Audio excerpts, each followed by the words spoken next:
Prapa protestave në Serbi, qëndron vetë presidenti Aleksandar Vučić. Kështu u shpreh eksperti i sigurisë Drizan Shala në emisionin Ora 7. Sipas tij, këto protesta janë pjesë e një skenari më të gjerë për të mbajtur opinionin e brendshëm dhe rajonal nën tension.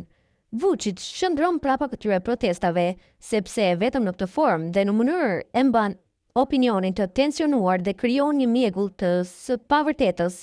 Protestat në Beograd, incidentet etnike e fetare në Kosovë, presioni politik në Maqedoninë e Veriut e Malë të Zi, si dhe deklaratat e her pas hershme të Dodikut për çështjen e gjykatës së Bosnjës, janë pjesë e një projekti, tha Shala.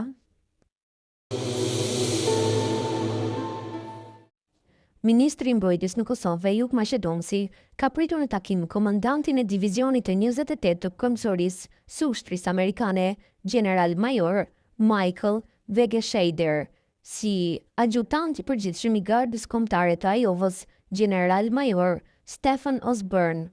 Maqedonsi këtë e bëri të ditur përmes një postimi në rrjetin social Facebook, kundër të tjera ka shkruar se General Major Michael Vegeshader ka ardhur nga Shtetet e Bashkuara të Amerikës në Kosovë që të shohë nga afër aktivitetet të cilat po realizohen në babaj të Bokës në kuadër të ushtrimit ndërkombëtar Defender Europe 25.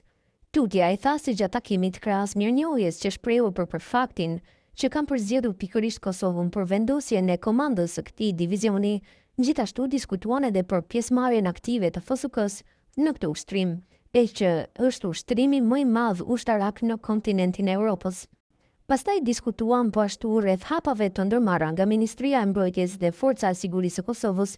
në implementimin e planit të përgjithshëm të tranzicionit, ristrukturimit të Ministrisë së Mbrojtjes dhe FSK-s në funksion të përmbushjes së objektivave strategjike me qëllim primar forcimin e ushtrisë sonë dhe sigurisë në vend, ka shkruar ai, ndërsa siç tha ministri, generali Vegeshader theksoi se partneriteti me SHBA-n do të jetë gjithnjë më i fuqishëm dhe do të vazhdojë në shumë aspekte në fushën e mbrojtjes. Shtetet e Bashkuara të Amerikës do të jenë gjithmonë shteti mik i yni, por dhe partner strategjik i Kosovës e aleat i përhershëm i vlerave demokratike, ka shkruar ndër të tjera Maqedonsi.